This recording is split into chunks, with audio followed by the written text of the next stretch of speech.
ever worried that you might be the cool kid? You wear the latest fashions on top of all the trends. Or have you ever worried you were too much in the mainstream? Always so generic, more normal than your friends. Well, we've devised a test to put to rest your fears. There's no need to panic if you lend us your ears.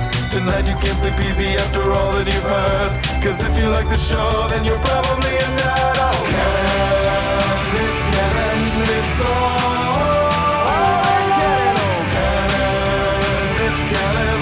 Tyler, Phil, and Boris. Oh, Canon, it's Canon, it's all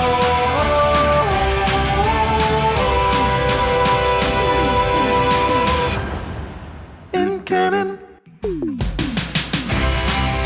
It's Monday, and you know what that means. It's time for a new episode of the It's Canon Podcast, the podcast where we talk about all things geek, the podcast where we talk all things nerd, the podcast where we talk about anything and everything, because as it says on the title, it's all in canon. We're your hosts. I'm Boris, and as always, I am joined by Phil. Hey, everybody. It's Wizard. And Tyler. What's Wizard? Tell me specifically what is Wizard, Phil. Everything's Wizard. Star Wars was Wizard. I mean, Star Wars is pretty dang good this week. On this week's episode, we are going to be chatting all things Bungie and Sony, because late breaking news this afternoon, Sony bought Bungie. We're going to be chatting about that. And then we're going to be chatting about this little music platform called Spotify and the hot waters that they tend to be in, and the Joe Rogan experiment, because to me, this is turning into quite the story, but we'll get into why a little later. And then we're going to round the show off as we talk about the shows that we've been watching, and we're going to focus on Peacemaker and some Book of Boba Fett. How does that sound? It was delicious. Was it, though? Was it? You know, I've got a we're going to get thing into prepared. this. We're going to get into I got that. a whole thing prepared. I love it. We're going to get into it because I love Star Wars fans. Star Wars fans are my absolute favorite people in the world because they're so level-headed. They love everything. Yes. Even when they get served what they ask for, they still love it. And that's what we're going to be chatting about a little later. But before we get to everything, I need to ask, Tyler, how is everything going, you suave son of a bitch, wearing a blazer and all? It's good. I handed in an 80,000-word manuscript to a publisher today. Fingers crossed. It was one of the most difficult things I've written to date, and definitely was like, it's at the edge of my talent. Right. And I say that, recognizing that like every artist is on their own journey, talent is an ever-moving like thing. And in 6 months, I'd be able to do a better book than this, 100%, because I keep trying to improve and keep trying to get better. But for this exact moment, the manuscript is as good as I can get it, and now it's in the publisher's hands. Excellent. Congrats, number one. Hopefully it all goes well. Always proud of you, man. Like, it's crazy what you do. I fucking hate writing. Let me tell you that. I do the writing stuff on the side, like as a complete side thing, but I absolutely loathe it. But a lot of it still has, because a lot of it is because English, Boris. I'm still so skeptical about how good or bad my writing actually is. Yeah, I mean, in my experience, you kind of have if you're going to be a writer and you want to be successful, you either have to be a good writer or a good editor. And by that, I just mean like, how good is your stuff when you first write it, or how good is your stuff after you spend some time on it? And I am the first to admit I'm not a good editor. I am a mediocre editor at best. So I just keep trying to become a better writer. Yeah. Makes sense. Yep, makes sense. Aside from that, how's life on the East Coast? I mean, we're snowed in. I'm not going nowhere. I have 4 feet of snow in my front yard. My dog, who is a snow wintry dog with a big heavy coat, is like, no, I'm not doing that. So Where have you brought me? and, here's the thing. He actually he gets out, he kind of wades into the snow, and he just lies down. And he's like, no, I've just given up. Computer says no. Yeah. Love it. Man, Love it. Yeah, no, I hear you guys have been getting blasted this weekend again. Some of the people who I podcast with, they have a podcast on the wrestling channel. They're out in the East Coast, and Halifax, in and around Halifax, and they also have been snowed in all weekend. They constantly lose power, so it sounds like you guys have had quite the last few days. Yeah, I'm up in the valley, so like there's like a small mountain range between us, so we tend to get more snow but less wind. So I didn't lose Right. power, but definitely like for all of Saturday, everything expensive was turned off and unplugged because the government was like, "Hey, your power might, I don't know, explode." Who's to say? Who's to say? How about you, Love it. Phil? How's life on your coast, the coast of the Great Lakes? You know, it hasn't really snowed that much, but we're still talking about the snow that we had 2 weeks ago because that's the news cycle. Nothing else And yeah. newsworthy in Ontario. Or Canada, for that matter. Yeah. Just Ontario, like nothing's happening in Ontario. Nothing's happening. Nothing at all. 400 There's stuff kilometers happening, but there's northeast stuff of that us. I'm not Nothing. looking at. All right, Nothing. There's stuff that I'm not bothering to look at. My big concentration is I bought an indoor exercise bike. I Hey, love good for you. your updates via Instagram. Yeah. I just kind of had a couple beverages and then had this epiphany while holding my phone. Like I should get an exercise bike because I want to start cycling again. The best. So then I bought one for about the $400 range. And it got delivered, I told you last week, by 2 Amazon guys who brought it right in the house. They were just like, sure. They didn't give a shit about anything. And I'm like, okay, it takes 2 guys to lift this. And then I tried to move it, and I'm like, no, this is a 2-man job. This thing is heavy as crap. They made it out of lead or something. So anyhow, I unpacked it this weekend. I finally had the energy to unpack it. And yeah, it was quite heavy. So I built it today in about 15 minutes. It was pretty straightforward, though. I gotta But- give it that. I was scared. Did you use it yet? No, I have the pedals on. I have all that, but I decided the inaugural ride will be probably tomorrow because I know that I had to do the show tonight, and I know that whatever I do on that bike, my body is going to scream at me, even if it's the smallest little ride. My butt's gonna hurt. My legs are gonna be sore. Everything's just gonna go sideways, and I'm like, well, I gotta record tonight. Nope, not doing it. Not gonna spin the old wheel yet. I do enjoy the difference between Phil getting messed up on drinks and other substances and me. Because Phil's like, I'm gonna take care of myself. I'm gonna get an exercise bike, and meanwhile I am like, I'm gonna buy some really fucking rare spices and herbs and make my own homemade bitters. Yeah. Like, Oh, well, get this, okay? Here's another funny story involving Amazon and maybe a drink. I ordered a Funko Pop, okay? And here's the weird thing. I had to go over this with a friend of mine to figure out, am I a bad person? Ordered a Funko Pop. It was Crosshair from the Bad Batch from Funko Pop store on Amazon. They sent it to me. I opened the box, says, okay, now Funko Pops send their Funko Pops in the actual Funko Pop box.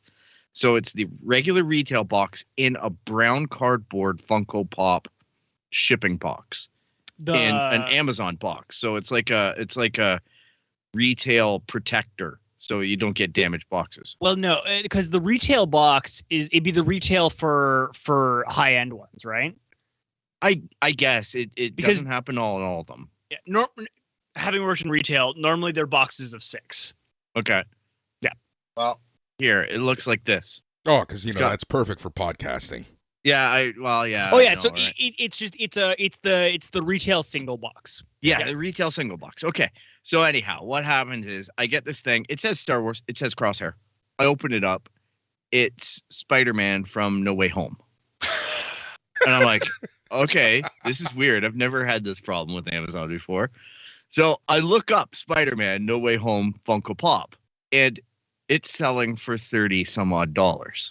And I did not pay that. I paid half that. Yep. So I'm like, that was a happy mistake. I'm going to reorder it. I mean, depending Thinking- which one, it's up to $50 now in certain. Yeah, it's the one in black and he's crouched. It was like $30 something. Oh, the black and gold, Yeah. the inside out suit, as it were. Yeah. So but these are Amazon prices. I don't know if they're actually the market value and whatnot. But anyhow, I'm like looking at it going, well, it's selling for $30 on Amazon. I don't mind Spider-Man. So then I ordered another one. And then what happened is exactly the same thing. They send me a box. I open it up. There's a retail single box inside that says Star Wars Hunter or Crosshair. And I'm like, okay. I open it up, and inside is Chadwick in a Black Panther outfit with no mask on. Right? I'm like, fuck? okay, there's something going on at the Funko store in Amazon, right? I'm like, this is irritating me. So you have to understand, I go Phil, that toy. Did you look up the price of that one? Oh, it's cheap as dirt. Is it? I looked that up right away. Depending which one, yeah. Yeah, depending which it was one. $18. It's the chase variant is the mask on but no eyes, which is like 100 and something. Yeah. Yeah. No, this All is right. just a regular So funny. one. So I'm like, all right, well What's about that's retail? yeah, I'm like, it still cheesed me a little bit because I'm like, I just want the damn Star Wars one. I've got the space set out on my shelf behind me. I'm like, come on. So anyhow, I message them and I say, look, you sent me the wrong one. I give them which Funko Pop they sent me. They said, no problem. We'll send you a new one. You have a month to send that one back. Otherwise, we're charging you like $17. I'm like, okay, fair play. So then they sent me one. It came the next day and it was Crosshair. So I'm like, somebody open the box. A third luck. All this would be a Funko Pop issue though, because Yeah. if you open that retail box, like that's on you. So I'm betting they just aren't opening that box. Well, the retail box opens and you can reclose it. You can reinsert another Funko Pop in it because it's in its package inside that brown retail box. No, sure. Oh, the retail, yeah, for sure. I don't open those. I'm like, those go into storage in the basement. No, package. not the shelf. I'm saying the cardboard brown retail box. Even that won't be opened by someone at Amazon. They don't give two shits. They don't get paid. Well, yeah, I know, and that's the one. They're just reading or scanning that one. Yeah, and it's got the wrong Funko Pop from the factory or something in there. Like someone's messed around with it, or someone's taken a lot of Crosshairs, speculating on it. But it's only a $15 pop, so it was just a funny experience. Gotta love Amazon. Yeah. That Check is it. actually funny. It was weird. I love that. Well, Yeah. third tries a what's the saying? It doesn't matter what the saying is. Third tries the charm. That's it. Yeah, Thank you. third Thank you, time's the Tyler. charm. Third time, third try, whatever. It's all the same. So yeah, no, that's Burp, actually burp, really ba-derp, funny. ba-derp. How are you, Boris? How was your weekend and week? Busy, super busy. Saturday WWE had a pay-per-view, so I had the live show right after that. We went late, man. Show ended after midnight. We went about an hour and 40 minutes, so we were done by 2 in the morning. We had half decent turnout for the live show, which was pretty good. And you never know what you're gonna get when you take live callers and stuff like that, right? Like, my fear is always, do you guys remember that Star Trek show that was on cable access TV when people would just randomly call in? I forget what the name of it was. Yes. But you can find clips on like retro Canadian TV and stuff like that. And it was just this poor guy who's like, obvious this is like his life. Anyways, people would always crank call him. That's the point I'm trying to make. So you never know what you're going to get. It's just, and so that was that. Then yesterday, Phil and Tyler, I went to the Canada-US game. So God knows what I caught there. But, it was, let me tell you, Phil, they said 50% attendance, right? Yeah. Yeah, it was like 99. Yeah, I was looking at that on TV and I'm like, man, this 12,000 feels like 40. And everybody I know had tickets. Yeah. There was absolutely no scarcity on the market. So I'm like, what is going on here? But good game, man. Aside from the coldness. It wasn't that bad. Look, I am so happy that the game was yesterday at minus 10 Celsius as opposed to Saturday's minus 25 Celsius. Yeah. Yeah. Fair enough. Yeah. So that was that. Then outside of that, yesterday, got home, took a shower right away. I felt disgusting. Like, I had so many layers on, and I'm not one to wear layers. I hate wearing layers. I feel horrible in layers. I'm not the sveltest of guys to begin with. So when I add layers, I feel horrible. But I wore layers yesterday, and I love the side eyes that Tyler's giving me as I'm talking. Anyways, so I get home. I'm just trying to figure out where this is going. I'm drenched and I take a shower and my body just says "fuck you" from the cold, and I was just like in pain, just like hilarious pain all night, and it was just like, oh well, it was still worth it. But good news, I fell asleep at like what, maybe 1 a.m. and I slept right through until like 9 this morning. Whoa! Yeah. Yeah, I know that feeling when your joints are just like, nah, eat a dick. Yeah, exactly. Your joints Exactly. are like, I give up. Yeah. No, I have to haul wood in the cold here. So I feel you. Yeah. Man, sometimes when you describe your living conditions, it's like, you should start wearing more plaid, carry around axes. Yeah, man. I fucking chose this, and my axe is in the shed where it belongs. I love it. Fucking love I'd be it. sleeping with it right next to me, man. No, I got a great big dog. I'm making my homemade bitters. Look. Ooh, what type y'all of bitters? I fuckers, gotta ask that. Yes. Yes. I have 6 pounds of chorizo, homemade chorizo aging in the other room, and a full-on home smoked Nice. 5-month-old Serrano ham. Very I'm gonna have a nice. full prosciutto ham in 3 months. And you that's made good. dumplings. And I made so many goddamn fucking dumplings. Read your Twitter. Yeah, no, my partner and I have made over the past 3 weeks, about 400 dumplings. That's amazing. That is and we amazing. still have more ground pork to go through. And I'll bet the first 100 sucked. I'm gonna own this. Ash, my partner, very quickly theirs are like really cute looking. My like 300th still looks like shit. It still looks like baby's first dumpling. Love it. Fucking love it. Man. Oh, no I can't do that. I jokes can't there. do that pot sticker fold. That pot sticker fold gets me. Yeah. It takes a while. I'm struggling to do it now, but that's because my hands are like just done. My hands and joints just hate me. But yeah, it is what it is. Guys, we have a lot to get to. We should get to it. Let's get to it. Last week we were talking about the big moves that Microsoft was making, and there was a lot of speculation among us three about what is Sony going to do, what is their big move, and well, earlier this afternoon, they made a move. Sony Interactive Entertainment announced today that they are acquiring Bungie for $3.6 billion. This is just a huge move, in my opinion. For those of you who don't know who Bungie is, they are the original creators of Halo, and they make this little game called Destiny. So, let's get some initial reactions. Phil. The one big thing I'd like to stress is that I know that we're all going to say it. I know that fans are all going to say it. This is, Sony's reaction to the big Activision acquisition, but these deals take 6 to 8 months at the bare minimum to do. So this has been in the pipe all along. The only thing that I can say is that Sony probably were like a little bit maybe tipped the scale to just say, we just want this done because we need to get out there into the world and get the PR, on people's eyes and get people talking about Sony again. I don't know how great of a move it is, because I think if you acquire a company like Bungie, you need to quickly have an idea of a roadmap of what you want to accomplish. Is it Destiny 3? Is it a new IP? What's your move? And that's going to be the really interesting news about what's going to be the actual result of the acquisition in terms of projects. But overall, I think it's a great idea because they have to do something.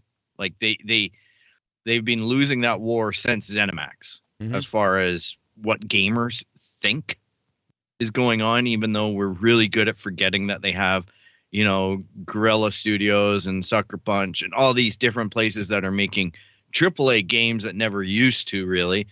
And we've become, this month, I think we're going to get Horizon Zero Dawn, the sequel, the Westward expansion. So there's a lot of great gaming coming up for 2022. I think 2021 was a little bit of a difficult year, to be honest. So this is going to take a couple years to yield something big, but I'm looking forward to the hype train on the way there. If there's any game that I would love in terms of IP that Bungie has that people have forgotten about, do you guys remember a game called Marathon? Oh yeah. Yeah, it's kind of like the predecessor to Halo. A lot of people originally speculated that they were even connected. That wasn't the case. Marathon is an awesome first-person shooter. Came out for Apple in I want to say 93-ish? Oh, so close, 94. Ah! Whoa! Motherfucker. Yeah, Marathon, fun game, very very good game. If you take a look at the graphics, from what I remember, it's very much like a Doom and Wolfenstein of that era, but a little more textured, not quite Halo, but more in the Halo direction of kind of like the way that their character models were and all that fun stuff. But yeah, if there's anything that I would want to watch or any IP that I would love for them to bring back, it is Marathon. But enough of what I think and want back. Tyler, how do you feel about this move by Sony Interactive? I mean, like Phil said, this was in the pipes for a while, but I think that 100%. The announcement now is, you can have that in your back pocket, ready to announce whenever, and you definitely have like a bit of a window on that. And I would not be surprised if they were like, drop it now. Don't let Microsoft have as much of a cycle. It's also worth noting Destiny 2 is the second most popular MMO of all time. It's definitely a success. Sorry. 38.8 million players for the player base. 39% on PC, 38% on Sony. So they already have this synergy there. Xbox is only 22%. And you know why that is, right? You know why Xbox got left behind on Destiny. That's because it launched as a year-long exclusive on the PS4. Oh, yeah. No, I am aware they have good deals set up. Yeah. It's also worth noting it's the second best-selling FPS franchise. Yeah, considering it's free right now. Well, not even in that. a way. So, opening week of Destiny 2, 92 million units at retail. Oh yeah, we played it with my crew, Destiny 2 and Destiny 1. We played Destiny 2 for 2 years before we all rage quit on the same weekend and never picked up a controller for it again. Oh sure. The game was maddening. The lack of story in Destiny 1 was absolutely atrocious. The way that they blew up the entire writing crew as the game was going gold. And made changes. The history of that company, as far as that franchise, has been checkerboarded at best, but it's a victim of its own success. It's not like it was still a fun shooter. It still had dynamics that worked really well. There was a lot of stuff that didn't work for it. For, I don't know, maybe a more cerebral gamer where we're looking for a campaign and a multiplayer event and an MMO that's a little less PvP and more PvE, it started failing us on that front. Now, I know that they've done great work fixing it since. I have played a little bit with it on Stadia because, again, it was free. It was just free to play. You didn't even need an account on Stadia, I don't think, to play it there. Yeah. What's interesting here for me is that, one of the things that we were talking about last week was the new era of gaming with these games that are never ending, that get seasonal, that get updates, and they keep going and going and going. And I think that ultimately this is what, Sony is getting. Mm-hmm. They're getting a major IP in Destiny that's going to keep going and going and going like the Energized Bunny. And I think that, part of their strategy is to have that, that moneymaker that brings in monthly subscribers and stuff like that. And then they do have the option to either revive an IP like a Marathon or create a new one that's more in the vein of, say, Halo, which is what Bungie is probably best known for. Lest you not forget, there's also option number 3, which is transmedia storytelling. Because, right, Destiny has a pretty committed player base. Phil got shuffled right off and it never attached with me, but I know players who, if you were to be like, hey, we're making a Destiny anime, they'd go ape shit. Mm-hmm. We tried really hard. We really tried. Yep. But Like I said, but to be fair, like I say, everything on the newest stuff is telling me how great the game plays compared to when I decided I'd had enough. look, and if So that bodes well. yeah, and going back to Tyler's point, and something that we talked about last week, and that cross media frenzy that you kind of want. We talked about this last week. What if Sony cuts a deal with a Netflix or a Disney? I'm sure people are noticing what Arcane has done for Riot Games, right? I'm sure people are noticing the buzz Help that Halo is the getting. narrative is a big part of it. Sorry? Help change the narrative is a big part of it. Yeah, exactly. Because now you're getting content that's outside of video games that's, not shit. Because for the longest time, accompanying TV shows or whatever, they were pretty shit. Let's be honest. It was very rare to find a TV show based off of a video game that was pretty good. And I'm not counting Mario Brothers or Zelda from the late 80s, early 90s on that list. Or Captain N. Oh, right. Like, if we don't even look at like artistic merit, we just look at like financial success, right? You have Pokemon, which was like envisioned from day one as a transmedia way of catching them all, and all of them being every kid everywhere's money. Mm-hmm. And nothing else has been nearly as successful. Yeah. Yep. Agreed. Well, I will say this on that whole idea that there's a show with Arcane and whatnot. We're about to put that to the test because I showed you guys the link to the new Halo trailer that dropped last night in the Sunday Night Football.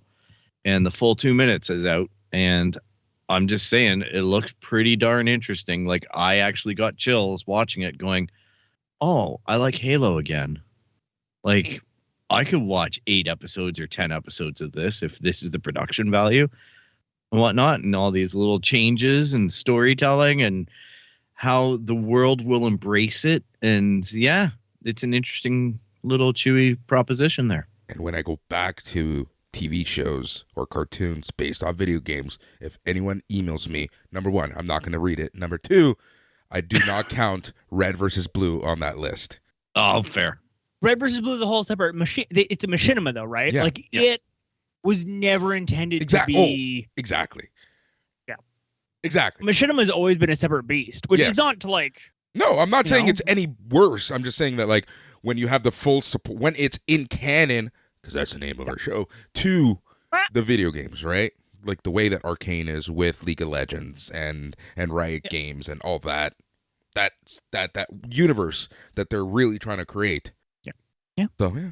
There we go. So there you go, Sony with a move. Let's see what Microsoft does next, because you know that this game of chess or checkers, whichever you like more, or Monopoly for this case, let's see what happens Monopoly next. Sounds right. Yeah.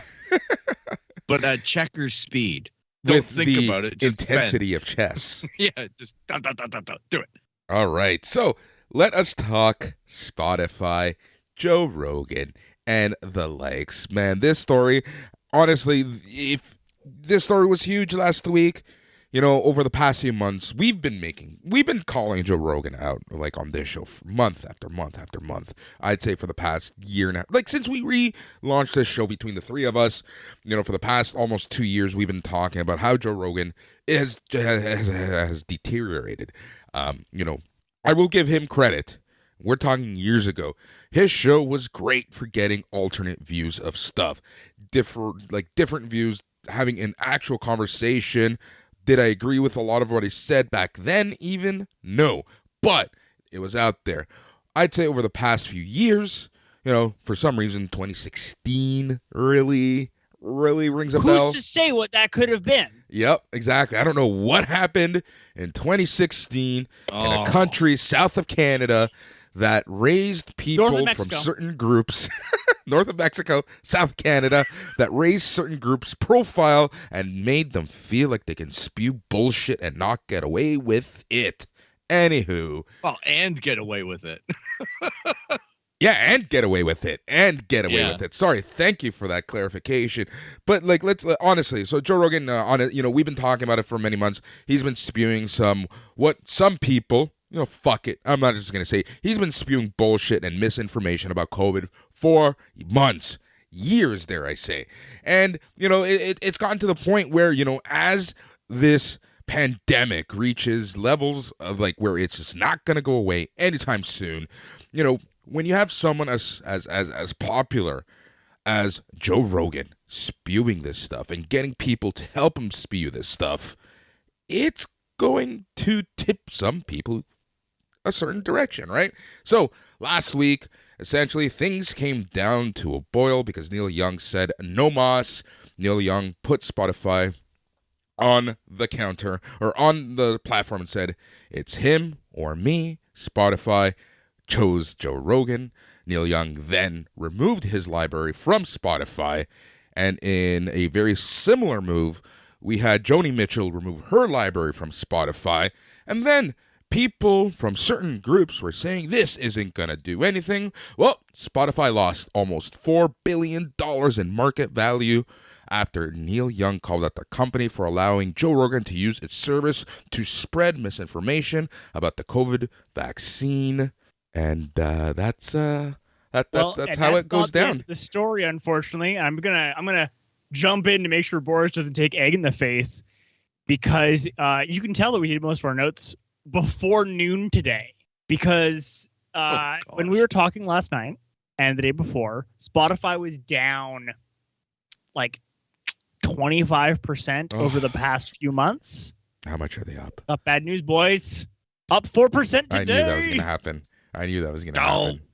Happen. Over the past month, it is still down 19.62%. But that entire hit they took from last week rebounded today during trading for their market cap. This is all based upon the stock. That being said, a lot of people who are financial reporters, whether you trust them or not, are broadly, and I haven't dug into anyone enough to like make deeper sentiments, but are like, hey, we don't think this is over. We think this is just people trying to cash in, and maybe it's going to be okay. Mm-hmm. But we'll see. I can just say that I've become aware of certain hashtags, and I know that this got real when I go into my little group of poker buddies, and one of them says, hey, I quit Spotify this weekend, and now I'm trying to convince my wife and my daughter to as well. And I'm like, and it's probably the most meek guy in the group. Mm-hmm.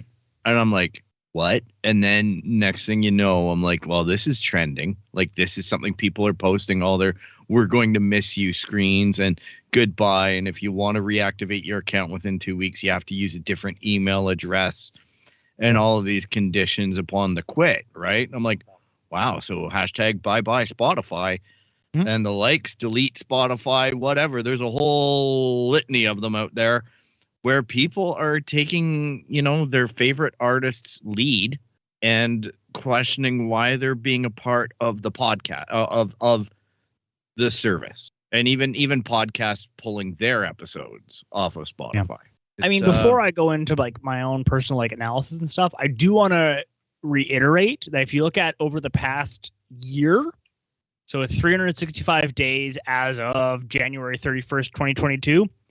Spotify's down 41%, right? Like they had a real good first year or so of COVID, and they've been broadly taking hits ever since. They had a good jump in November 2021, but they have not been anywhere close to the heights they hit February 2021. Yeah, but this again could reach or could be the effect that we've been seeing with a lot of tech companies, and that's the market correcting itself after whatever the hell happened in 2020. Like, yes, COVID, but I mean like in terms of just stock just booming for certain companies, right? And we know why Spotify and like Zoom and those types of companies, why they would just rise. But I think what we are seeing right now is overall the market kind of correcting itself. And this sort of PR is not helping that. Like in the grand scheme of things, okay, yeah, they're up today. Fantastic. Now let's see how they go the rest of the quarter. How it goes the rest of the quarter. Let's see how many 100%. Other artists possibly remove their libraries from Spotify. Because there's some big ones talking about it. The other side is worth noting that like Netflix jumped 10% today as well. Oh, there you go. Reason. So, but here's the thing. Roku jumped 7%. And how much did Spotify jump? 12. See, but that just goes to show you, right? Like, it probably could have gone higher. Again, it's all speculation, but I just want to point that out. So, Tyler, I know you've been doing a lot of research on this. So, where do you want to start? I mean, where do you want to start first? Because I can talk about Spotify. I can talk about musicians. Right. So let's talk about Spotify right now, and then we're going to jump into the artists, and then we're going to talk about our buddy Joe and his experiment. So I handed in my manuscript today and spent a good chunk of this afternoon doing research, and I came to an interesting thesis. I haven't fully bought into this, but this is a theory that I think there's some weight to, and that is that, like, I think we can all agree that there are extremists online of a variety of political groups. Correcto. Yeah. I think that's pretty fair. Yes. Broadly speaking, I think I can defend the thesis that people who are right-wing nutters have less infighting and more coordination than people on the far left wing. You know what, personally, and I've done zero research to back this up. This is just like my gut feeling on that. Seeing how, I see the world and the circles that I tend to read stuff on, and I would agree with you. There tends to be a lot more infighting with more left-winged people. Yeah. I mean, I have other information to back that up, and we can go into that. I'm just trying to go like, let's just assume that for right now, because I want to give Spotify a slight defense on this one. Let's say you're Spotify and you're in this position where artists are coming out at you against Joe Rogan. And historically, you've been fine. You say freedom of speech, Joe Rogan can do what he wants. We don't love everything he's doing, but broadly speaking, we support him. And normally you weather that just fine. And let's say, stuff gets as bad as the rumors are, because there's rumors out there now that Foo Fighters, that Dolly Parton, Taylor Swift is talking about cutting Spotify, and those are some again for Taylor Swift. Yes, but like those are big names, and those start to be some bigger hits.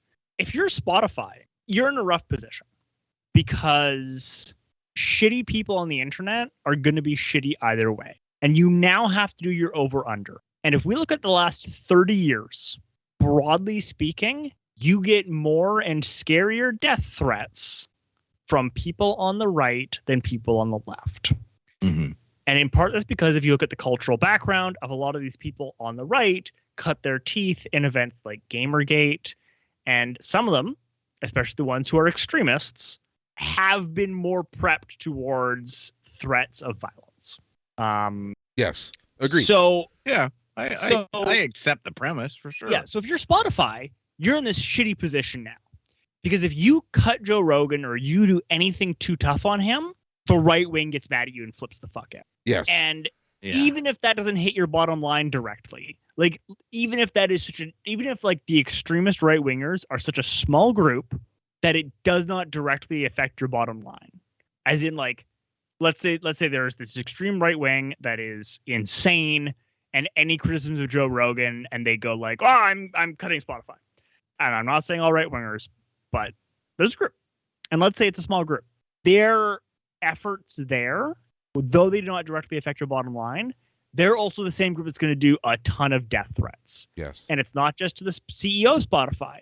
Because if we look at past behavior, people on the extreme right are far more likely to track down and dox and threaten the lives of everyday people.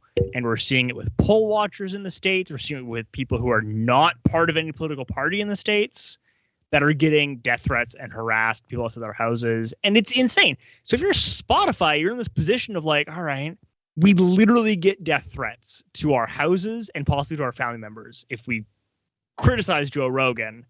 And historically, we've been okay. At what point? And now with every day, the perception from people on the left is going to be, you stuck with Joe Rogan too long. And the perception of people on the right is going to be, why'd you turn on him? Mm-hmm. And again, I'm speaking like the far groups on the other side. And admittedly, there's going to be a bunch of people in between those rounds. And I think that the issue is they're experiencing difficulty in sussing out where a lot of people. right? Because a lot of people are. I think most people, if you were to talk about what Joe Rogan's done, they'd just be like, he's a fucking idiot. Whatever. How does that affect me? Well, that's the thing, right? When I'm talking to my friends, I'm like, how often do you listen to Joe Rogan? Never.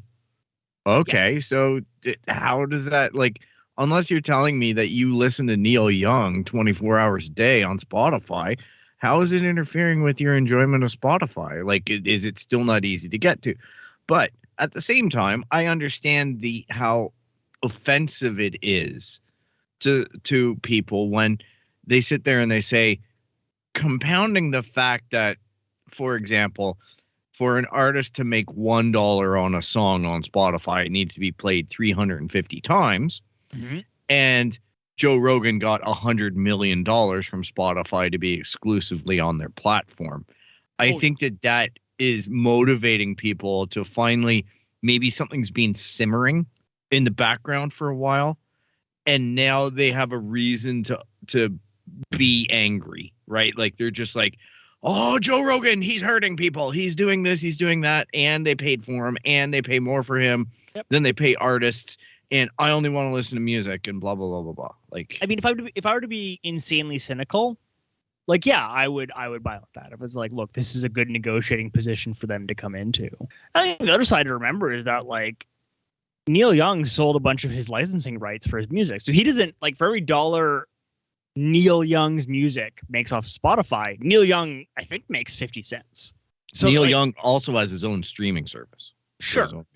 Sure. Like, let's not forget that. I do not want to discount that moral stances can be legitimate. And I don't want to be super cynical and just be like, no, it's all about the money. Like, there is a lot of motivations here, and maybe not Neil Young, because I don't know as much about his politics and background and stuff. That's just an area of ignorance.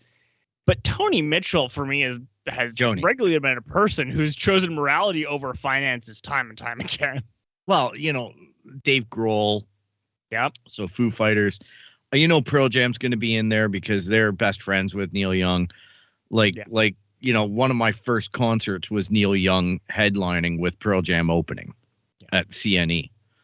Like, back in the day before it was BMO Field or a parking lot. So anyhow, I get that there's a relationship, and there is, like, when my friend comes to me and says he quit it wasn't because he wanted to save the $10 a month. It was because he's, like, coming to me and asking me legitimately, what other music services can I try? Yeah. I want to spend my money somewhere else. Like, I don't want to be spending it there. And yeah, I can't discount that, like you say. But I'm not going to be all, like, anti. I have a tough time with being anti-Spotify for reacting to the market and the marketplace with a guy like Joe Rogan. Like, I get the appeal for going out and getting him from their standpoint, where we inherited a bunch of subscribers because people wanted the newest and the latest Joe Rogan content. Along with, we have a whole bunch of people who like music. Along with, all these crossover groups and whatnot. Please subscribe to us. Give us your money. Yeah, I mean, I think it's a bad investment from their point of view. I understand why. Ultimately, I get why they did it, but yeah, I wouldn't. No, I think even the numbers and the information of that era, it was a bad call. I think it was an easy, low-hanging fruit. It's a lot of money. I mean, Joe Rogan, I think, made out like a bandit in that deal. And I can't blame him for it either, right? Like, if somebody drove a dump truck of money up to us and was like, hey, I got $50. I mean, I can. How right-wing do you want me to be? That's the question wealthy, I'm going to be and asking. His entire bit was like, I'm a legit guy. And it's like, no, you are willing to compromise your morals. And you're going to throw a shit fit about having to compromise your morals. Like, you're just... No, I'm going to blame Joe Rogan. I think he's a fucking hypocrite. That's his shtick. Well, obviously he is. And this is what gets to me. Like, it's one thing if Joe Rogan were just so bent on his views and he thought he was right and he's doing the right thing. But earlier today, Monday, January the 31st, he released an almost 10-minute video on Instagram, essentially apologizing, saying, and I quote, "I will try harder to get people with different opinions on." So he knows what he's doing. He knows exactly what he's doing. That's the part that gets to me the most about all of this, is that he is doing this on purpose for those listens, and he's doing this on purpose because he knows that, what we had just talked about is exactly what's happening, and that's in terms of the capturing a certain demographic, let's just say. No, 100%. I mean, before we start to do the deep dive into Joe Rogan specifically, I also want to point out, and this gets to me, and I don't know why, but this spoke to me, of one of the things Joe Rogan said is that he's going to do better. And he's going to do better and try to get different videos. But there's no concrete. There's no, it's this vague platitude. Yes. And you know what that reminded me of? What? The end of Batman v Superman, where Batman just says, we're going to do better. And it's just like, what the fuck does that mean? Yeah. Here's the thing. This is the Zack Snyder Randian view on the world of just, no, I'm just going to do better. But what does Yeah, better mean, right? Shut the fuck up. Yeah. Like, so this is like to kind of maybe, but like, and this could spring up more questions. This is his full quote. My pledge to you is that I will do my best to try to balance out these more controversial viewpoints with other people's perspectives so we can maybe find a better point of view. He said, adding he had no hard feelings towards Young or Mitchell. Now, my issue here is that, okay, what if he brings someone from another viewpoint that is completely, for lack of a better word, a dumbass, will embarrass themselves giving that opposite viewpoint just to further justify his viewpoints of... Wait. Are you saying, what if Joe Rogan does what he already does? Yes. Yeah. And regularly brings on people from the air quotes left and has them defend positions they're not versed in and not experts on? Yeah. For example, exactly. bringing on Adam Conover, or an Australian Adam Conover, who is like a vaguely lefty kind of science guy to talk about trans issues, when he even said during the interview, I'm not ready for this discussion and I'm not versed on it, but I'll still talk about it with you because I think you're wrong. But I don't have the data in front of me because I don't have a computer and you do. Or how, as I did my research, of all of his recent guests, I'm gonna list some jobs of recent guests, and you tell me which one you think pushed back about his vaccine bullshit. So we have a former U.S. general, a comedian from Australia, a cardiologist, a journalist, a musician, and an economist. Was the musician Kid Rock? But it was Ted Nugent. Oh, gosh. Okay. I'm going to have to say The Economist. I'm You're going to say wrong. the Australian It was the comedian. goddamn Australian Yeah. comedian. Because you slipped it. Yeah. I was thinking he was going to change it up. Australian But comedian was the only one to push back on Rogan's COVID stuff. And it became a small media firestorm because they were like, oh, man, they're fighting. yeah. Well, here's the thing, too. In his statement, all right, in his 10-minute diatribe, an apology, if you can call it that. Sure. He goes on to say he hasn't been making any notes or doing any prep for any shows. That's bullshit. He's That's a lie. I know, and I'm like, dude, That's a lie. We joke about it on here that we don't do any notes, and we do notes. Like Here's we the do thing. prep. No. Like broadly speaking, that has always been a defense of people who get in trouble. PewDiePie did it after he had the Death to Jews fiasco. Oh God. And he said there's no writers, there's no scripts. And you could see in the reflection that he was reading a script he had written. Yeah. Like Oh, saying there's no writing, no script. They act like this is a defense. Like it's the I'm not malicious because I'm incompetent. I don't know. That's willful negligence to me. That is... Yeah. That's to me that's even worse because you shouldn't be talking about that stuff then. How many times guys do we say on when we're doing our quote unquote show prep, do we say, let's leave that, I want to do more research, right? Or even on when we're talking about like on the air, quote unquote, on the air when we're recording, we say, all right, let's table this or let's pencil that or we should do more research on this, right? But to flat out go on the air, be recorded, and talking absolute bullshit, and then your argument is gonna be mea culpa, I didn't do my research, then you shouldn't be fucking talking about it in the first place. Especially with people's health and their decision making and the logic thereof. And like, their rights. But Yeah. also, like, the thing Joe Rogan does, and there's other people who do this as well, and I will name names as we get further into this episode, but they do this thing. So, and so the Australian comedian was one Josh Zepps, a.k.a. Josh Zepps. He's a comedian from Australia, had a comedic career, has hosted some shows. Rock on. Seems like a chill dude for the most part. When he started pushing back against Joe Rogan's, like, views on vaccines and stuff, being like, nah, I don't think this ain't real. So he's a guest on Joe Rogan's show. So having been both a host and a guest, there is a power differential because let's say we had Phil on as a guest. At the end of the day, Boris has final cut on all of this stuff, so he can cut whatever you want. Which, you know, we have a setup here and we trust Boris, but also, like, that doesn't mean that power doesn't exist. Yep. So whenever we have a guest, like, that changes how you phrase things and your approach. Secondly, like, you're in their studio, and if you're going to pretend that, like, being in someone else's studio doesn't have some sort of power differential, you're a fucking liar, or you have enough money that you don't care. Mm-hmm.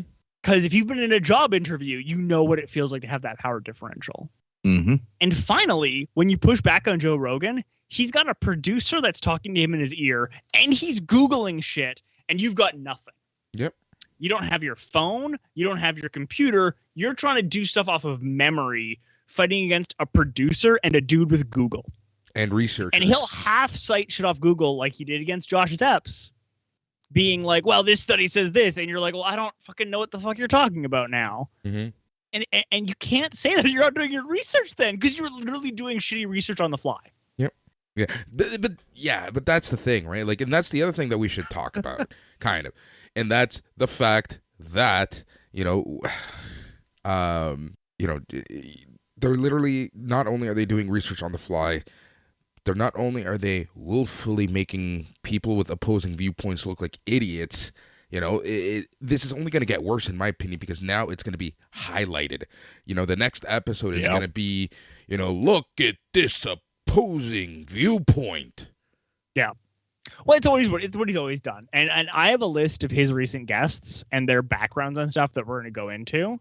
But I also want to look at, like, so Boris manages most of the business end of this podcast, which is honestly, Phil, and I don't do stuff and help out and stuff, but, like, Boris is the one who is setting strategic goals. Yeah. And he's our producer, and he's kind of making some of those high level decisions. So one of the things Boris checks in, I'm guessing minimum quarterly, is what other shows show up in different websites that host us. Yep. Right? You're like, when we go on iTunes, when you go on Spotify, when you go on Stitcher, what are the shows that are like us? Yep. Because that gives us feedback, and that lets us know, like, all right, what's our audience turning into? So if you presented yourself as a centrist, just like having interesting conversations across the aisle, and all of your comparators were lunatic self-help gurus and right-wingers, I think you'd fucking get the clue. So, I mean, pulling up Joe Rogan, it recommends on Spotify 6 shows. First is Lex Fridman, who's a tech bro. Whatever. He's a little bit right-wing, and then he's a libertarian. I don't love him. I think he's actually kind of an idiot, but that's fine. Number 2 is Tim Pool, who pretends he's a centrist, and I'm going to swing back around to Tim Pool later because I have a little game we're going to play about him. Next is Tim Dillon, who's a comedian who is like anti-censorship, anti-mandates, anti-political correctness. Like, what a goddamn surprise. The next is Jordan fucking Peterson.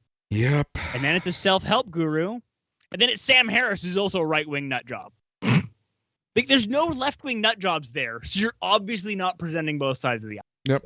Well, look at just the way he dealt with CNN, right? Like, Joe's been in a public controversy with CNN in the past few weeks because they re-air some of his videos from Instagram. And one of them was when Joe came on Instagram and said, I've got COVID. And what they did was, I guess, like, there was some evidence to suggest it. And this was CNN presenting their own evidence about what Joe Rogan was claiming. But apparently Joe was saying that CNN was putting a gray filter on him to make him look sicker than he actually was. And he had a vibrant filter on the Instagram post to make him look super pinky and colorful. And they dulled it down because it was probably overexposed on their feed. Yeah, and probably like shit in their feed and they were trying to correct. Exactly. It looked like it was like an autocorrect that went a little bit wild. But I'm just like, wow, this is the battle. Like, you're just going ape shit all over CNN because they dumbed down the contrast on your stupid, shitty, manipulated Instagram feed. Like, I mean, separately is what it is Joe Rogan loves to rail against CNN, MSNBC, and other stuff in the mainstream media sphere that, again, like, there are some very legitimate critiques of CNN and MSNBC, but them using like kind of a shitty filter and not going great, or them saying that you're taking a medication that's also used as horse tranquilizer and quibbling over their very specific verbiage, that's a shitty fucking critique. That's lazy sphere. And that's because you wanted in that right-wing grift of saying MSNBC and CNN are fake news. That's because you don't see him doing the same shit on Fox News. That's what he wanted to do. Yep. It's just to continue on that little diatribe. So, do you want to go into his recent guests? Let's do it. Let's see what's going on. So we're going over his recent guests. This takes us back to the beginning of December 2021 because dude's prolific. I'll give him that. Dude is recording about 3 to 4 hours of content a day. Jeez. So like, rock on.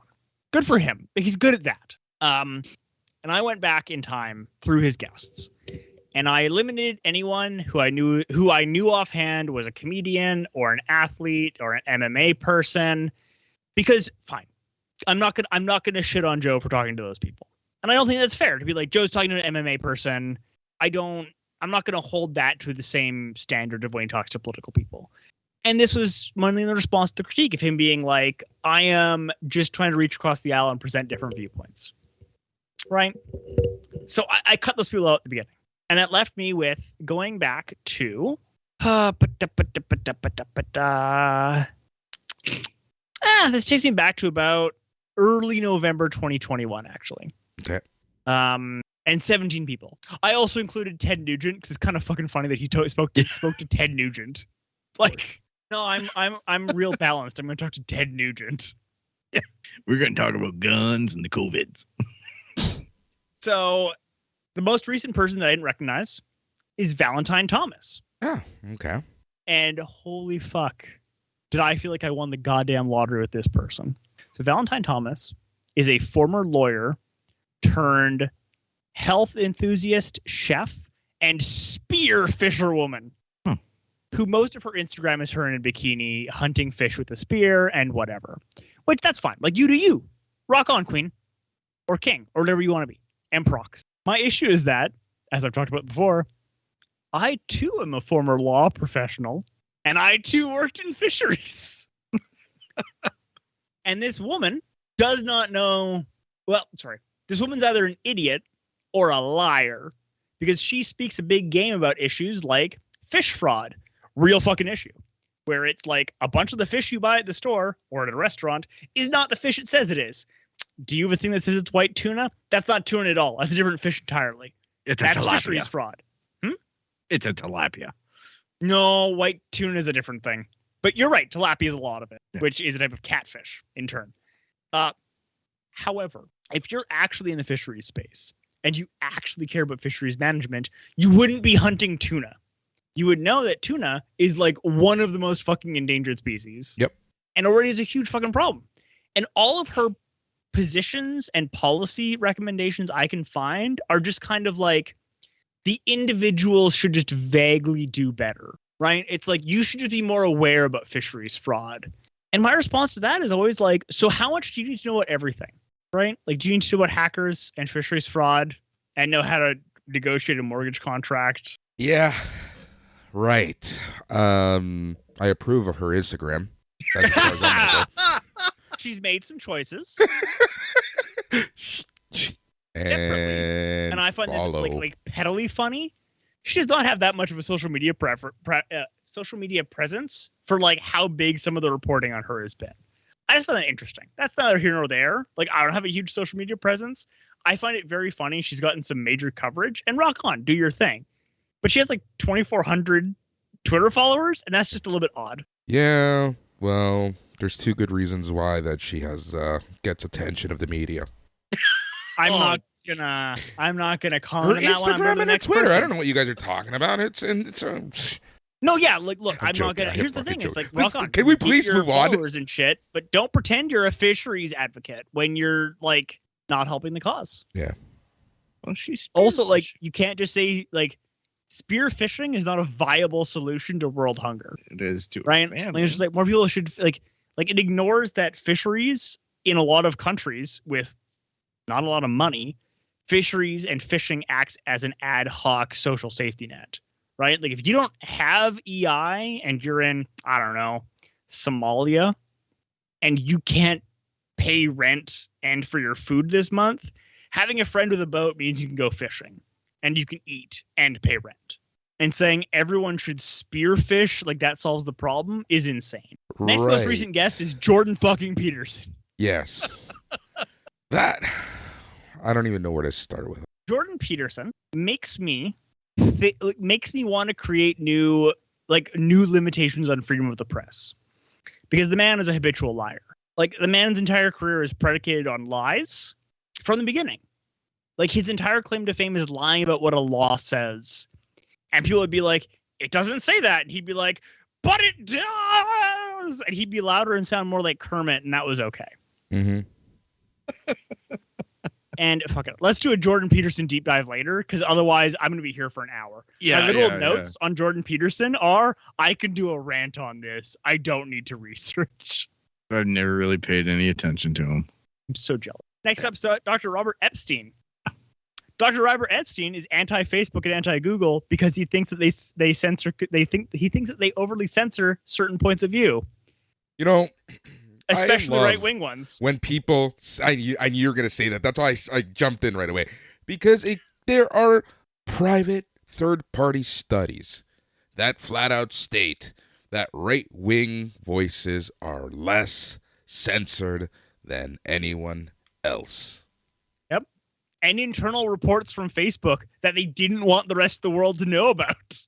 Yeah. Which also goes back. And I don't know why. Oh, yeah, go for it. Which goes back to our previous conversation about which voices you would rather have angry at you because, well, you know, so your thesis that you stated earlier is really starting to sound pretty fucking good right now there, Tyler. What a goddamn surprise. He also is anti-adolescence. He thinks that people, especially men, should just grow up. Just grow up. Just grow up and take responsibility. Which, again, like, you know, how do I deal with poverty? Just grow up and take responsibility. Like, it's insane. Okay. Next up, and this is one of my favorites. This is actually one of my favorites because this man is a delight. It's like a chef's kiss level of this man is a grifter. So this is James Lindsay, whose claim to fame was publishing a series of air quotes academic studies in academic journals where he claimed to prove that there's a left-wing bias. Yep. Because he was able to publish a study that said that like we shouldn't actually talk about penises as a physical thing, but more of like this esoteric concept that is ruining the world. And it got published. And he's like, see, the Academy's out to get sane people, and ignored the fact that like that paper got rejected from reputable sources. Wow. Well, there he you go. had to pay to get that published. Yep. His counter woke craft. Yep. And that's all he does. He's just like, look, the wokes are crazy, and does whatever he can. And the Academy just keeps being like, yeah, this is all peer review working as it should. And like being able to occasionally slip a paper through the peer review process isn't some big gotcha. Yeah. Right? Like it's no one in the Academy and no one in the sciences has ever represented that this is a foolproof system. It's a system that self-corrects over time. So if a peer-reviewed study gets through, the idea is supposed to be that, and then everyone looks over it again and disagrees with you, and over time we make discoveries. And sometimes you let stuff get published that is less supported, that is a little more contentious, because the debate is important. Yeah. Which right-wingers claim like you have to actually back it up and prove it, right? And then other people apply their parameters to it, come out to a different conclusion, then dispute the paper, right? Where they go, Actually, no, we found this was the case. And not only us, but these other 4 institutes did as well. Yeah. But instead makes a mockery of the peer review process and uses it to acclaim that the academy and science can't be trusted. Which, again, right up Joe Rogan's alley. Scientists and big heads can't be trusted. Boris's head just got huge on our feed. Oh, you have no. Next up was Ben Patrick, who I didn't know. Turns out he's a physical trainer. Again, gets a pass. Next up was a chef. Again, gets a pass. Yeah, but it was a chef that only prepared spearfish fish. No, actually, it was a chef that just keeps running reality TV shows, which I'm kind of like, all right, he's good at reality TV shows. Good for him. I don't care. Next up was General H.R. McMaster, who served with the Trump administration and is a pretty right-wing general. Oh, sure. Who also has just signed a bunch of deals to be on the board of directors of various Silicon Valley companies, particularly in artificial intelligence and things that have to do with weapons and war. Oh, that sounds good.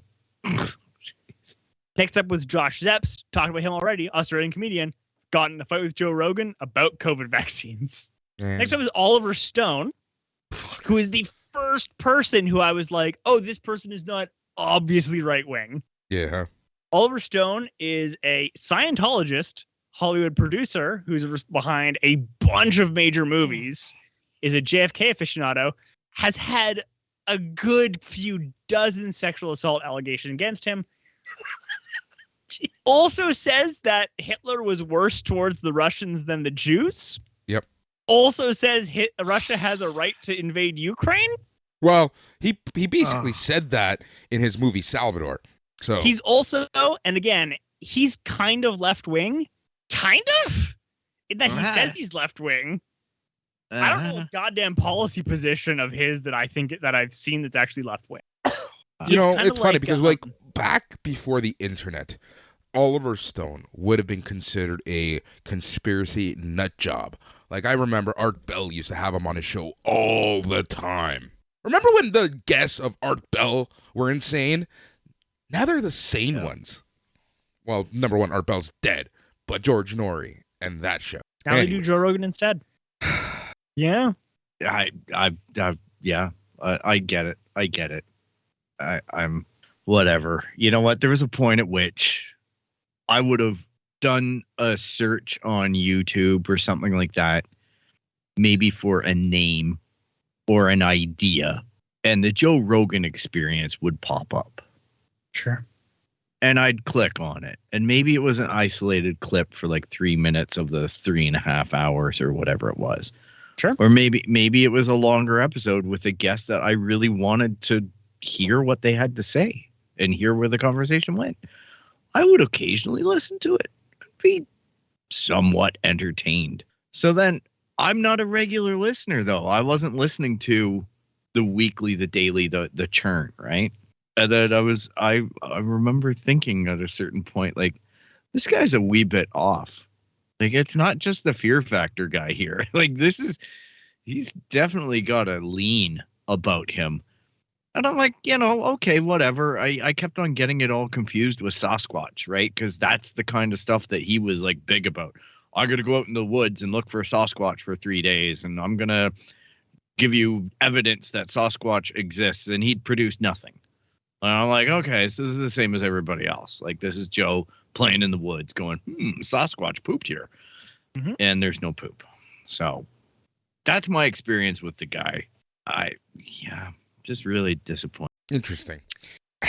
So we also got a few more to get through. Yeah, no, keep going. There's Adam Curry who hosts a podcast called No Agenda. Sounds great, right? No agenda. Literally no agenda to it, right? Mm-hmm. Right. That's the name. Right? Dude has repeatedly supported Ron Paul for president. Oh my God. He is he believes about the New World Order. Okay. Oh gosh. Boris is leaning real close to the camera, like, fuck this. Yeah, it's funny that you guys know my leans. Oh my God, this guy's just fucking insane. Like, this man's insane. Anyway, next up is Dr. Peter McCullough, who's a cardiologist who spreads COVID misinfo. Did you know that? Trust doctors about their area of expertise. Yeah. I think do not trust Yeah. No, and I think that comment, trust doctors about their areas of expertise, is key. Because I don't think I'd trust this guy with cardiac information or guidance anyway, if he's got COVID this wrong. I mean, look, this dude is being sued by Baylor for $51 million, it looks like. By God. That's amazing. He also, like, he's like pro early treatment, which is fine, but also he's like pro early treatment but don't vaccinate, as though vaccines are not like part of early treatment and management of a disease. He's also pro hydroxychloroquine. Yeah, I remember this guy. He was on CNN. He was quacking out about that when Trump was on about it. Yeah. Like, He look, then, yeah, like, anyway. look, there's a popular YouTuber, local guy. All right, Peter McKinnon. He Yeah. posted a video last week and it said, I got COVID. Sure. All right. And it's his 5 days of isolation. The first day looked like it was horrible. It looked, and Pete's pretty upfront, I believe. And he's just like, he's got his vaccines and everything like that. He's got little kids. He's trying to live as responsibly as he can. He's just got a lot of exposure points too, because he's a filmmaker. He's got to get out in the world. He's got to do things. Anyhow, for the next 4 days of his 5-day isolation, the guy was bored stiff. Sure. Because he got his vaccines and he's just like, yeah, I had a crappy day. I'm lucky. Yeah. And he made light of it in that sense. Like, hey, you know what? Like, I sat around my garage and played with my truck and pretended that I was riding my motorcycle and stuff like this because I had to stay in, had to be responsible, Just like, come on, people. Yeah, I'm with you. So, Next up. Yeah, go ahead. Oh. Keep going. Next up, Blair White, a trans woman who is like the most right-wing trans woman ever. It's bizarre. If you want a separate like goddamn trip, look into Blair White in debates with other right-wingers, because I don't understand this person. I wish her well, but I've seen her debate people about like, I have a place in the Republican Party, and they're like, you should burn in hell. And Blair White's like, gotta agree to disagree on that one.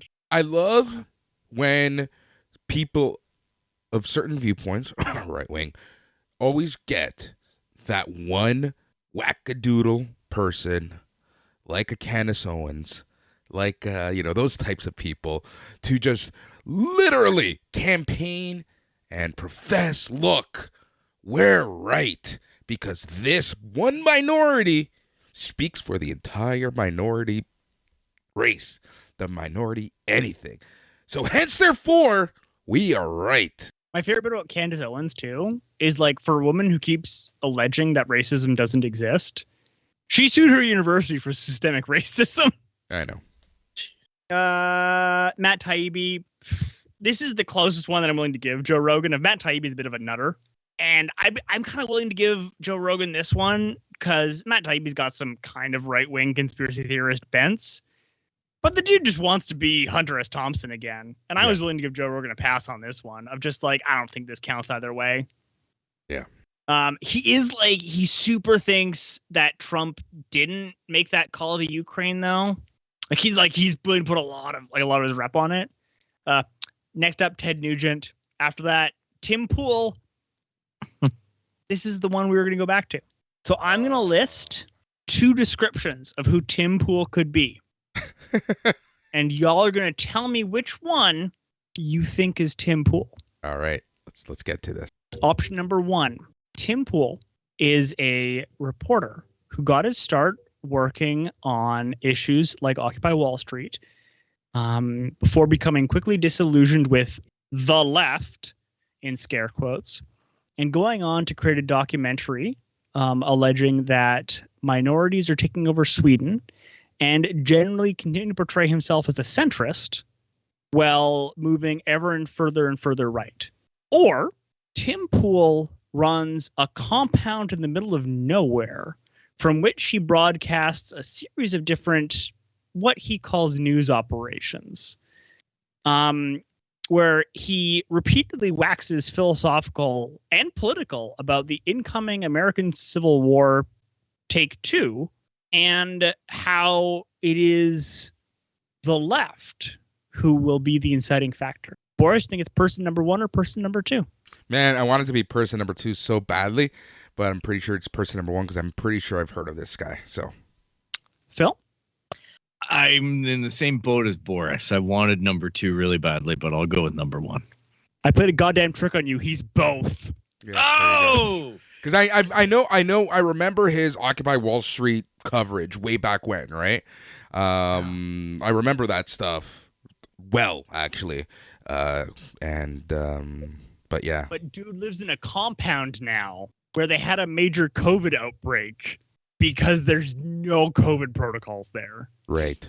Dude is super right wing and keeps doing the line of like, I'm a centrist, actually. I was left wing, and then they got a little bit too politically correct, and I changed all of my policy views. Which, fuck, man, if I could meet a single person who is actually like, I still agree with all these policy views, the PC is getting a bit much, I have like these legitimate concerns, I'd listen to that person. It's these insane people who are like, nah, they got a little bit too, I can't use the N-word as much anymore, which don't use the fucking N-word, and are like, so therefore, billionaires shouldn't be taxed. It's like, fuck you. Wow. We only have 3 more people to get to the first not openly right-wing person. Okay. Actually, it was Ron White, the comedian, who is part of the Blue Collar Comedy Tour. Yeah. Separately, in his defense, again, I think Ron White is legitimately pretty funny. I think he's got some really solid jokes. I grew up rural Manitoba, so I get it. I get the blue collar type humor.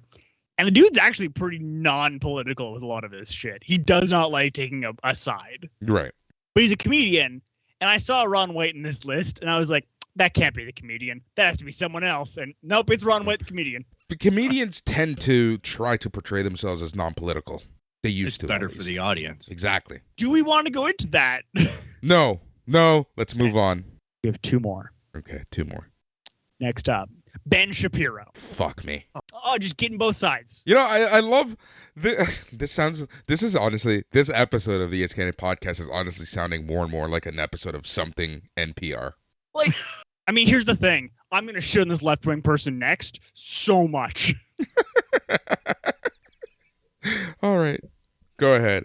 Next up, the first person on his thing that was like at all political and not fucking openly right-wing. And we have to go all the way back to early November 2021, correct?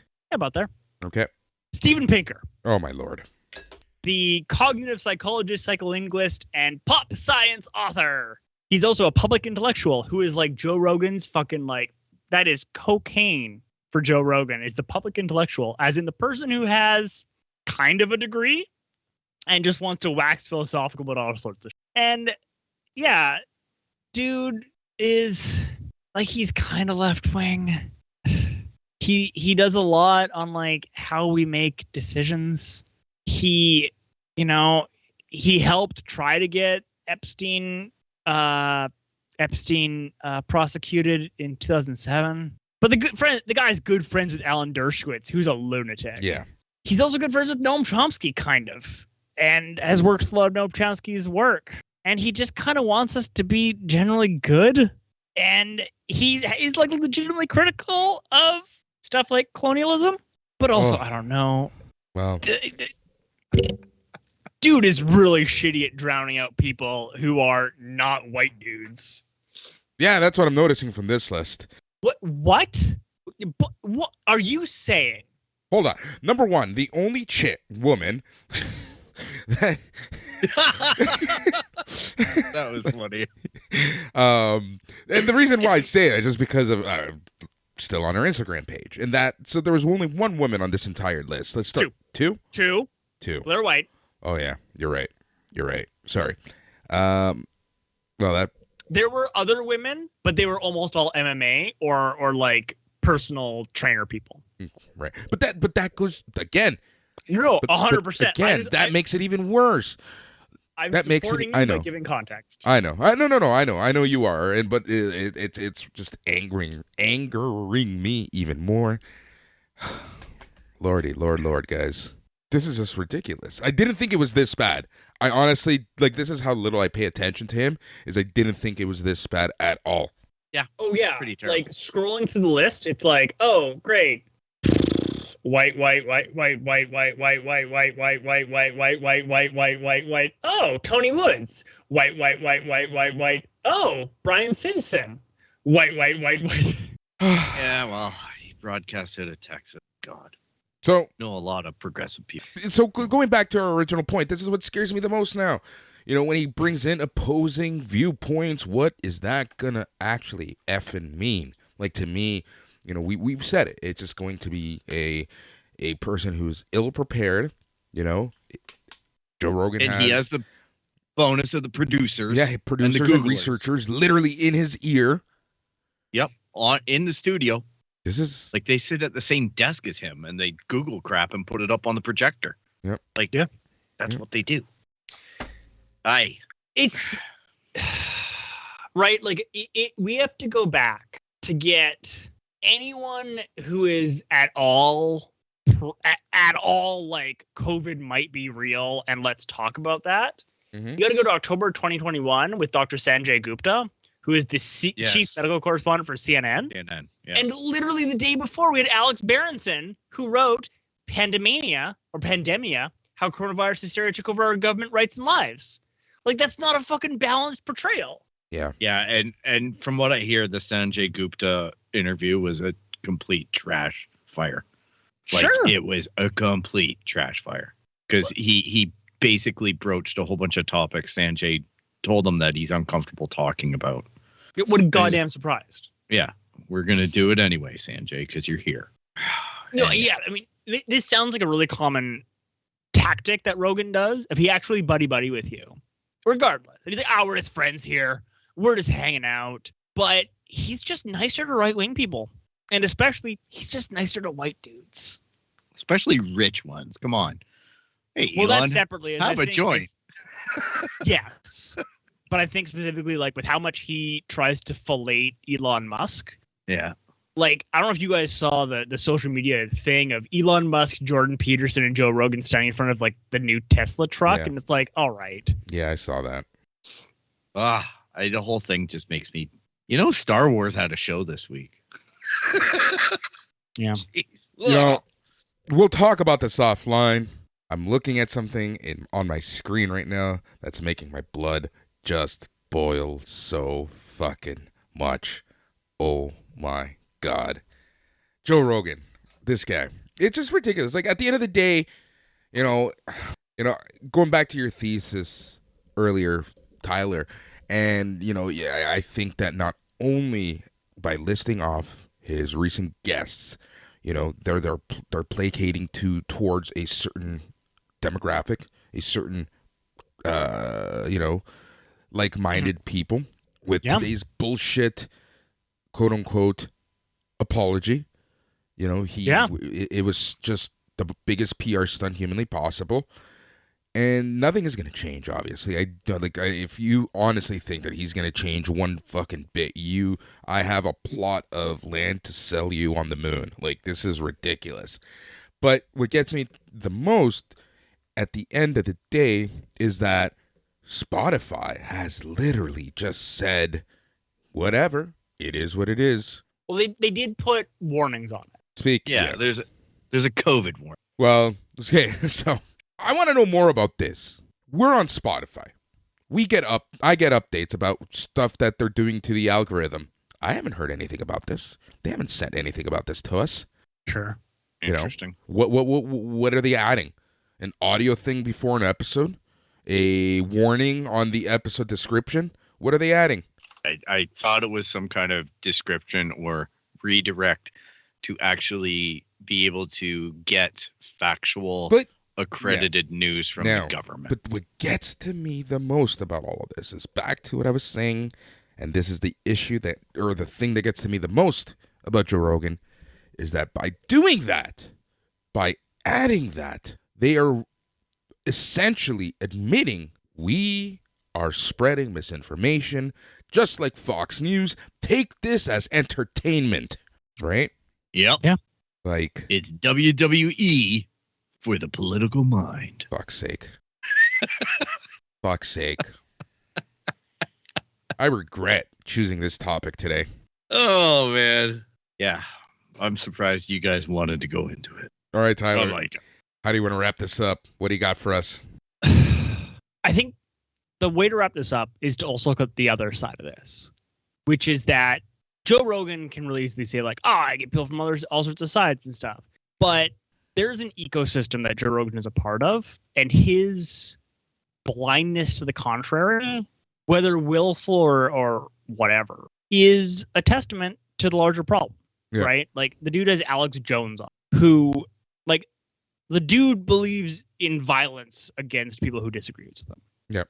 And I don't know how you can say, like we could not have someone on this podcast who says, I believe we should kill Phil, and that is their official political population position, and then be like, Phil, your rebuttal, and pretend that's balanced. Like, that's insane.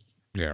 And Joe Rogan loves having people on, and then they'll go on Tim Pool, Sam Harris, and Stephen Crowder, and Steve Bannon, who literally, like, he literally shares guests regularly with people who think that we should have white men running the world. Mm-hmm. Just that's their official political statement. Ugh. And I'm not saying Joe Rogan is guilty by association. I'm saying that his inability to be critical of what's going on around him and his willingness to repeatedly do this, it stinks. The issue at the end of the day, it's a similar issue that I'm having to this caravan of idiots in Ottawa right now. And it's when something seems fishy, they don't say no mas, they embrace it, and that makes it 10 times worse. Yeah. That's where we're at, gents. All right, guys, let's move on.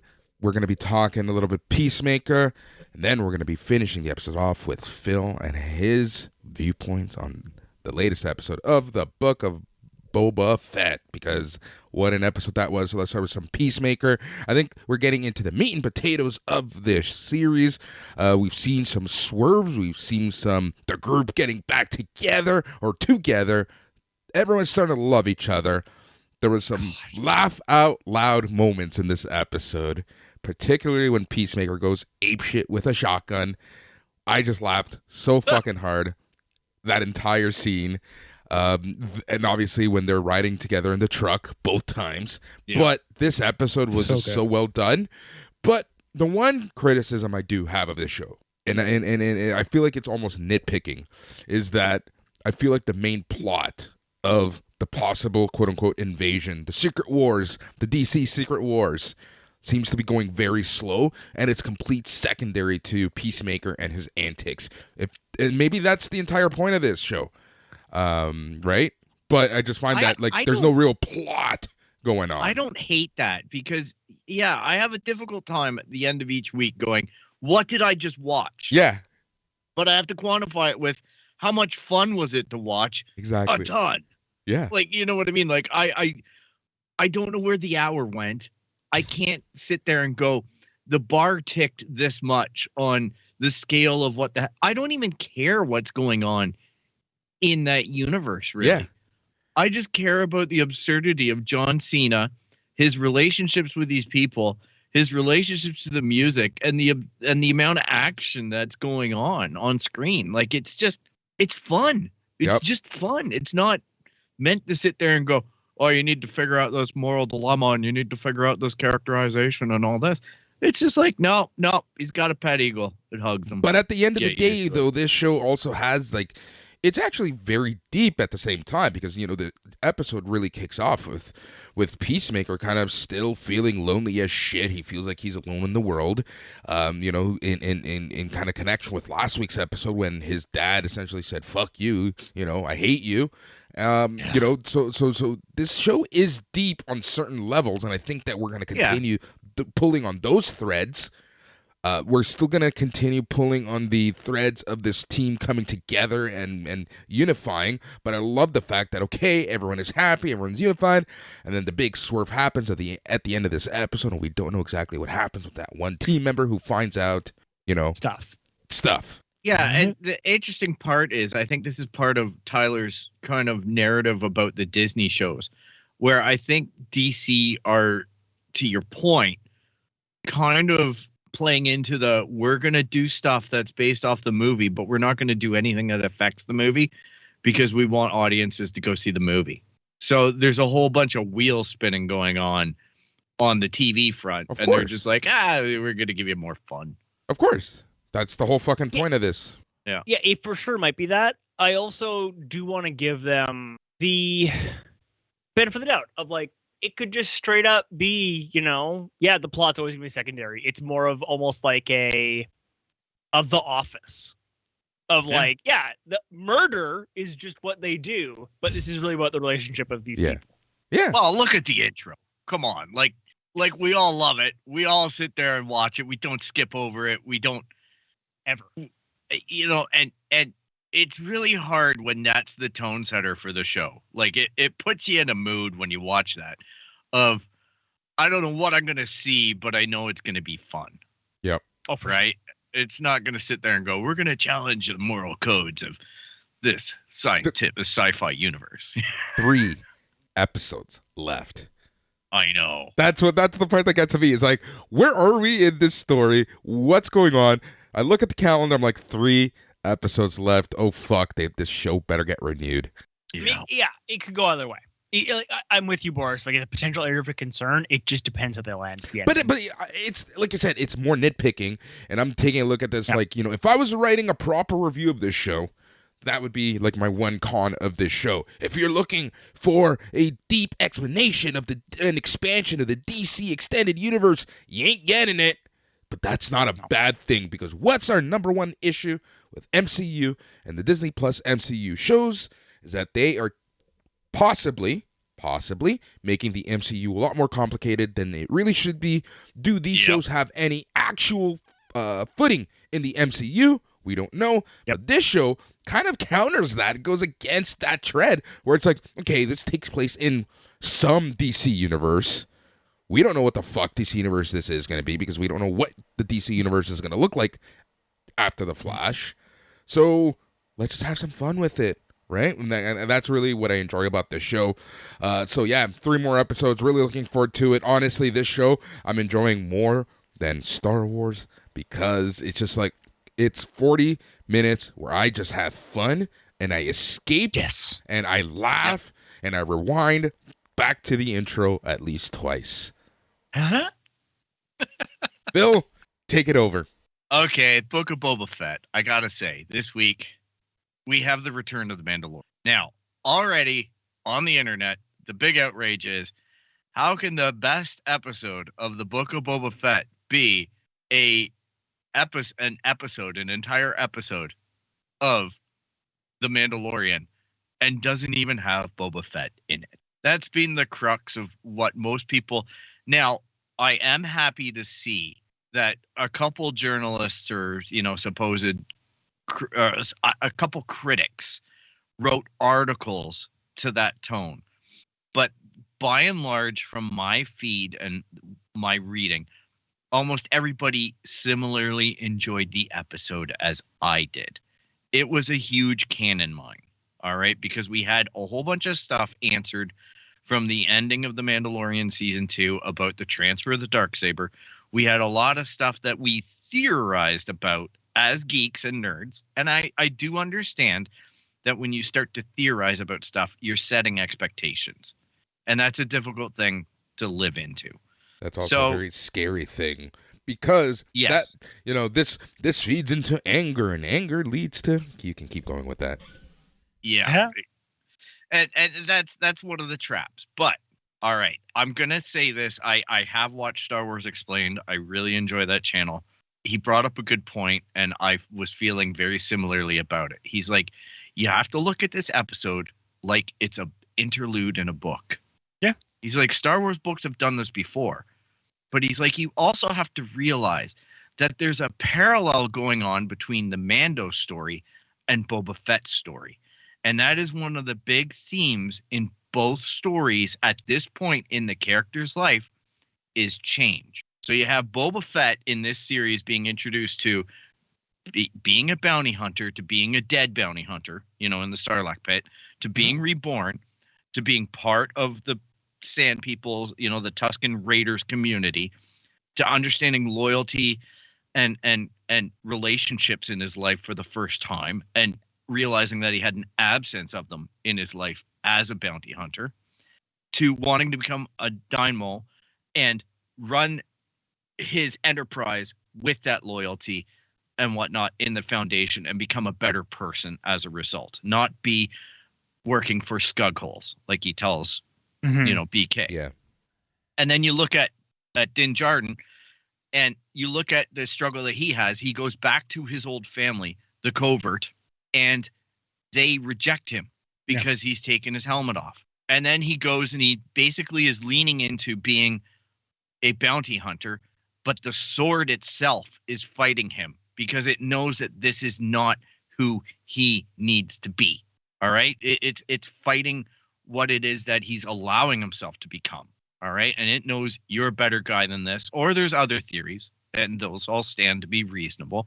But then he goes, he gets the new Razor Crest, which is a Naboo N1 starfighter, which is not at all what a bounty hunter should be using. He can't carbon freeze people. He can't rack up bounties to cash out like he did with the Razor Crest. No, this is a thing that basically they built with a little seat for Grogu and a little seat for Din Djarin. And guess what? Because his new path is going to be the caretaker of Grogu, right? What does he do? The one favor he's able to ask of the Covert is to make a gift for his foundling, for Grogu, which he ties up to even look like a little baby Yoda head. Yep.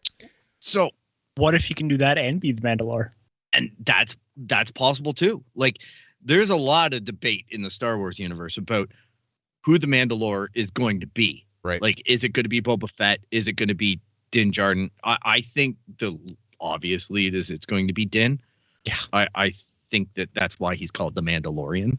Yeah. They're setting up the mythosaur to be this huge thing. Yeah. In the series, they've done that with the Rancor a little bit too, because Boba Fett indicates that maybe he's ridden a mythosaur before, because the original 1977 cartoon and the Christmas special, or the Life Day special, was Boba Fett riding a mythosaur. Yeah.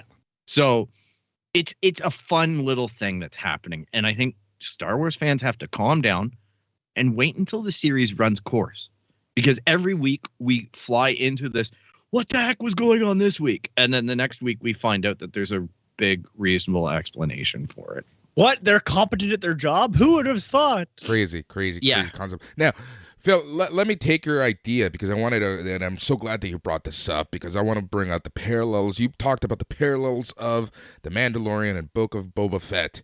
Now, and you kind of talk about this rebirth, right? Now, Yeah. let me extrapolate that and kind of bring that into the larger Star Wars universe. To me, this is a expansion of the Star Wars universe, a rebirth of the Star Wars universe, in the fact that we have now moved away from the Skywalker saga. We are now expanding this universe to include other major characters and kind of see what their lives are like within this world. So I kind of see those parallels, and to me, if anything, this show is just going to be these shows have already proven that they will be the gateway to the rest of the Star Wars universe, whether that be, the now rumored, we have the Obi-Wan show coming. We have a bunch of rumors on new shows that are coming up, but I believe that this is the whole point. This is now the full explosion of this universe post Skywalker saga. Ahsoka, we have rumors of Bo-Katan show, things like that. I found the Armorer saying today that the Empire lasted 30 years, Mandalore has lasted thousands. Mm-hmm. I think that's also a tip off to, we want to tell more Mandalorian stories if that's what our customers want. If they're willing to do that James Cameron Terminator 2 kind of Night of 1,000 Tears, which is a big deal in Star Wars, okay? This is something that we haven't really seen committed to any form of media, but we've had it referred to. We know that shit went down on Mandalore, and we actually got a very Terminator 2 thing happening, and I think there's a lot of storytelling about what went on with the moon, what went on with these different subsets of Mandalorians, what went on with the fact that Jon Favreau's Mandalorian is a Vizsla, right? The guy who is very obsessed with the sword. That's Jon Favreau, supposedly, in the costume, right? Also, at the end of the day, like, there's still so much unknown aura around Mandalore itself. Remember that famous and that's line what in I mean. Mandalorian Like, season 2, right? Yeah. We still haven't got a reason for why Darth Maul stopped using the Darksaber. Like they found it on a shelf. Yeah. In Darth Maul's like shack, right? Like there's for a while there, the last fight that we saw it being used in canon was when Darth Maul fought Palpatine. Yeah. Right? And I'm like, there's a really interesting story that's happening there, because there's a lot of time now. There's also a Darth Maul rumor about a show. Exactly. And I think all of this lore building that they're laying down right now is compelling people to talk about this one lightsaber that has a lot of personality, that's older than any of the other lightsabers, that you can start mining in the High Republic and the Old Republic and things like that. You can start really telling a story about it and sell lots and lots of them. Yep. And whatnot, and other stuff too, right? Like the sky's the limit. But yeah, I agree. This is poised to become a big part of Star Wars, or at least direction on where we're going to go with it. Yeah, exactly. Any thoughts, Tyler? I'm with you. I become all the way down. Yeah, exactly. And I think that's a perfect segue, Phil. You know what you have to do now. I do indeed. You can track us down on www.itscanonpodcast.com. You can look us up on Instagram, Twitter, and Facebook at It's Canon Podcast. You can email us at show@itscanonpodcast.com. Boris won't check. And you can subscribe via Apple Podcasts, Spotify, Stitcher, Google Play, anywhere where you find the It's Canon Podcast. You're going to find anywhere where you find podcasts, you're going to find the It's Canon Podcast. But if you like what you hear, be sure, if the platform allows it, to leave a rate and review. Subscribe so you get notifications of when the crazy episodes drop, and tell a friend if you enjoyed the show. Yep, thanks for that, Phil. Well, it's another week done here on the It's Canon Podcast, a podcast where we talk about all things geek, all things pop culture, all things nerd, all things everything, because as the title of the name says, title of the show says, it's all in canon. He's Tyler. He's Phil. I'm Boris. Till next time, later.